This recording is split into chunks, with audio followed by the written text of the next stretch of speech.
श्री स्वामी समर्थ. सर्व स्वामी भक्तांचं आपल्या चॅनलवर स्वागत आहे. भक्त हो, आपण सर्वांनी ओम श्री स्वामी समर्थ हा मंत्र ऐकला आहे आणि एक स्वामी भक्त म्हणून दररोज ह्या मंत्राने आपण नामस्मरणसुद्धा करत असतो. पण तुम्हाला माहिती आहे का, हा मंत्र फक्त शब्द नाही, तर तो एक दैवी तरंग, एक दिव्य शक्ती आहे. तर आजच्या व्हिडिओमध्ये आज मी तुम्हाला एक अतिशय पवित्र साधनेविषयी सांगणार आहे. ते म्हणजेच काय, तर स्वामी समर्थ महाराजांचा लिखित जप कसा करायचा. बघा, स्वामी समर्थ महाराज स्वतः म्हणायचे, नाम लिहा, नाम म्हणा, नाम करा, कारण नामातच माझा वास आहे. म्हणूनच आजच्या ह्या व्हिडिओमध्ये आपण जाणून घेणार आहोत स्वामी समर्थ नामाचा लिखित जप का करावा आणि ती करण्याची योग्य पद्धत काय आहे, त्याचे फायदे काय आहे. तर आपण ह्या व्हिडिओमध्ये आज जाणून घेणार आहोत. व्हिडिओ शेवटपर्यंत नक्की बघा. बघा, शास्त्रामध्ये सुद्धा नामस्मरणाला आणि लिखित जपाला अतिशय महत्त्व आहे. कारण बघा, श्रीमद भगवत पुराण सांगते की कलियुगामध्ये जर तुम्हाला मोक्ष पाहिजे असेल तर ते तुम्हाला फक्त नामस्मरणानेच मिळणार आहे. आणि बघा, आपलं जे श्री गुरुचरित्र अध्याय आहे त्यामध्ये अध्याय 31मध्ये दत्त महाराज सांगतात की नामस्मरण हे सर्व साधनांपेक्षा श्रेष्ठ नामस्मरण आहे. आणि समर्थ रामदास स्वामीसुद्धा म्हणतात, राम नाम लिहावे, अंकश कोरावे, मनोमनी द्यावे, लाभ त्याचं होईल. म्हणजेच काय, तोंडी नामस्मरण जितके प्रभावी आहे तितकेच लिखित जप हा लाखोपटीने प्रभावी आहे. तर आता तुम्ही म्हणाल की लिखित जप हा का विशेष आहे. तर बघा, जेव्हा आपण तोंडी जप करतो ना, तर ते करताना आपले मन अनेकदा भटकते. पण लिखित जपामध्ये काय होतं, मन, हात आणि बुद्धी हे तिन्ही एकाग्र होतात. म्हणजेच काय, जेव्हा आपण नामस्मरण हा लिखित स्वरूपात करतो तेव्हा आपण आपल्या मनातून तो शब्द, तो मंत्र आपल्या तोंडातून मुखातून येतो आणि हाताने तो आपण लिहिला जातो आणि आपली बुद्धीही त्याला चालना देते. म्हणजेच काय, तर तो लिखित जप करताना मन, हात आणि बुद्धी हे तिन्ही एकाग्र होतात. प्रत्येक अक्षर हे बीज मंत्रासारखे असते. जसे शेतामध्ये बी पेरले तर पीक येते, तसेच नामलेखनाचे बी आपल्या मनामध्ये, आपल्या आयुष्यामध्ये, आपल्या घरामध्ये हे संस्कार घडवते. तर हे झाले लिखित जपाचे महत्त्व. आता आपण जाणून घेऊयात लिखित जपाची सविस्तर पद्धत काय आहे. तर सगळ्यात पहिले बघा, संकल्प. आपल्याला कुठलाही जप सुरू करण्याआधी आपल्याला संकल्प करायचा आहे. म्हणजेच काय, बघा, आधी काय करायचं, आपण जप लिहिणं सुरुवात करायच्या आधी आपल्याला संकल्प करायचा आहे की मी आजपासून ओम श्री स्वामी समर्थ या मंत्राचा लिखित जप श्रद्धा, भक्ती व निष्ठेने करेन. या साधनेतून माझे व माझ्या परिवाराचे कल्याण हो. तुमची जी काही इच्छा असेल, जी काही अडचण असेल ती तुम्ही बोलून दाखवायची आहे. नंतरच तुम्हाला या लिखित जपाची सुरुवात करायची आहे. बघा, हा लिखित जप सुरू करण्यासाठी तुम्हाला काय लागणार आहे, म्हणजे साहित्य बघा काय लागणार आहे. एक स्वच्छ वही, लाल, पिवळी किंवा पांढरी असेल तर अतिशय उत्तम. आणि आपल्याला एक पेन लागणार आहे, निळा, काळा किंवा हिरवा पेन, कुठलाही पेन आपल्याला एक लागणार आहे. आणि त्यानंतर बघा, आपल्याला ना समोर एक स्वामी समर्थ महाराजांची मूर्ती किंवा फोटोसुद्धा लागणार आहे. आणि एक दिवा आणि एक अगरबत्ती. अतिशय सोपं आहे बघा, काहीच फार कठीण नाही आहे. अतिशय सोप्या पद्धतीने तुम्ही हा मंत्राचा लिखित जपसुद्धा करू शकता. बघा, वहीच्या पहिल्या पानावर आपल्याला काय करायचं आहे, श्री स्वामी समर्थ किंवा ओम श्री स्वामी समर्थ मोठ्या अक्षरामध्ये लिहायचं आहे. नंतर आपल्याला ठराविक संख्या लिहायची आहे. म्हणजे कसं, 108, 551, 1008 वेळा, किती वेळा लिहायचं ते लिहून टाकायचं आहे.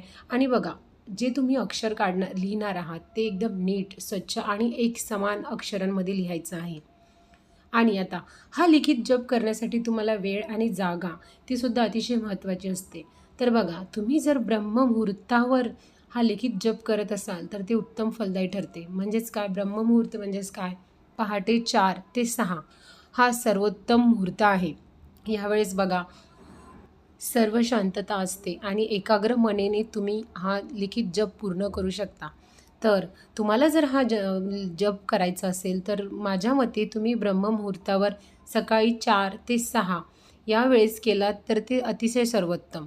नसेल तर तुम्ही काय करायचं आहे, संध्याकाळी दिवा लावून सुद्धा तुम्ही हा जप केला तरी चालेल. आणि बघा, नेहमी एक महत्त्वाची गोष्ट, नेहमी हा लिखित जप करताना एकाच जागी लिहायचं आहे. म्हणजे जे तुम्हाला सोयीस्कर असेल, एक जागा तुम्ही तुमच्या घरातील एक देवाऱ्याजवळ म्हणा, कुठे पण एक जे ठिकाण असेल स्वच्छ पवित्र असं ठिकाणी तुमच्या घरातल्या एखाद्या तिथे मंदिराजवळ तुम्ही हे एक लिखित जपाची जागा तुम्ही आहे ना ती ठरवून घ्या आणि दररोज तिथेच तुम्ही लिहिले तर ते अतिशय सोयीस्कर असते बघा. आणि आता तुम्ही सांगते तुम्हाला या लिखित जपाची संख्या व कालावधी काय ठेवायचा आहे.